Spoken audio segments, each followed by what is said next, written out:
Hello, CrossFit Inconceivable and World. This is Coach Nate coming to you with today's workout. We have the workout railroad work. Okay, it's 20 rounds or as far as you can get in 20 minutes. That's that 20-minute time cap there. Okay, 20 rounds, 100-meter run, 10 Russian kettlebell swings. Okay. We have some subs for the run if you can't run because of weather or whatever reason. If you have a rower, 100-meter row. If you have the air bike, okay, we have 8 calories for men, 5 calories for women. And if you wanted to modify the row for men, women, I would say 100 meters for guys, 70 to 80 for women, depending on your ability. And 20 jumping jacks is another variation you can do, or 20 double unders jump roping. Okay, also for the kettlebell swings, of course, burpee variant.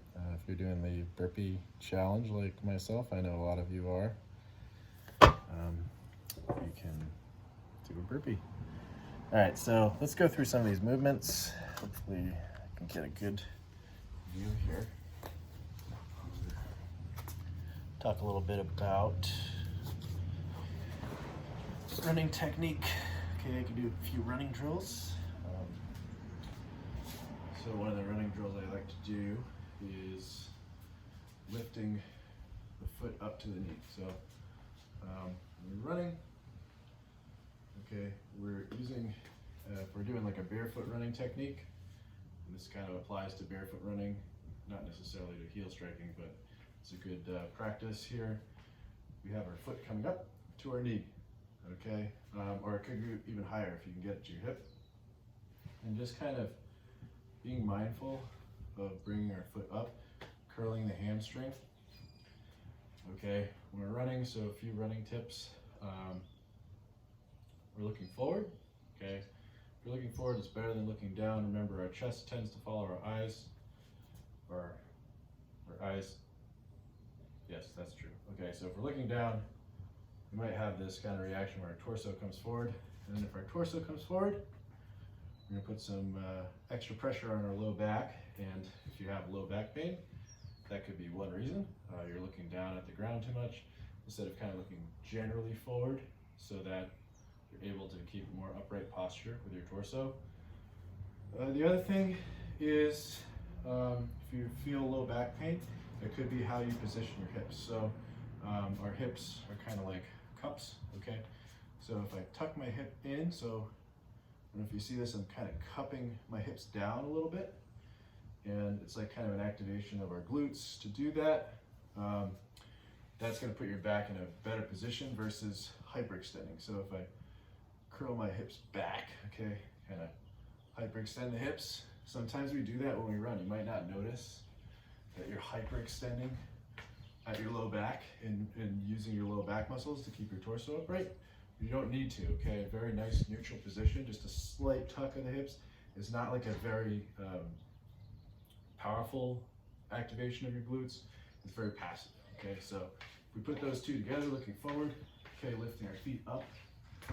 The thing that's going to propel us forward with that movement is leaning our torso forward, okay? So if I'm standing up nice and tall and I just move at my ankles so my body stays completely straight and I'm just flexing at my ankles, there's gonna be a point where gravity pulls me down, and that's the point where I'm gonna put my foot out because I don't wanna fall. Please don't fall if you're at home doing this. Okay, and if at that point where I fall, I'm lifting my feet, and that's gonna propel me forward. I'm gonna use gravity pulling me forward, pulling me down, and putting my feet in front of myself as that happens, and that's going to create my running for the workout. Okay, so this is just a technique I use. This is part of pose method, Dr. Romanoff, the pose, P-O-S-E. So if you want to look into more drills, one of the other favorites of mine is kind of jogging in place and lifting one foot, like we just did. Okay, lifting one foot up. Okay, you can also do the other foot. Okay, remember we're bringing our knee forward. You can see my knee coming forward, got my hips tucked, and I'm keeping my foot under my torso, under my hips, so that when I'm running, my point of contact is under my body, okay?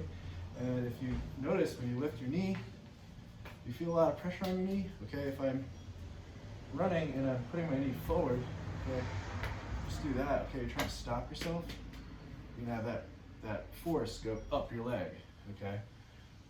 So with this drill, we're trying to lift our foot and not put that force forward, but keep that force under us, so we're not putting as much pressure on our knees, and hopefully putting all those things together will allow you to have more uniform technique for running that incorporates gravity to your advantage.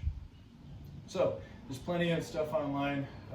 That's great. A great video idea we could do in the future too, so that we can get more of those drills out to you. But for today, that's just the general premise for our running that we'll go over.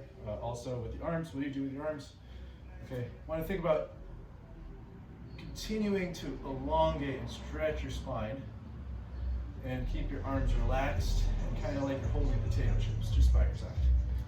Okay, you don't have to do a lot with your arms.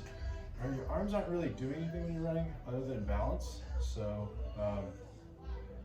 what that's going to mean, I apologize, I think my neighbors are about to play some basketball or something. Get some music on. However, yeah, so if you are using your arms, you want to use them passively. Okay, you don't want to put a lot of energy into it.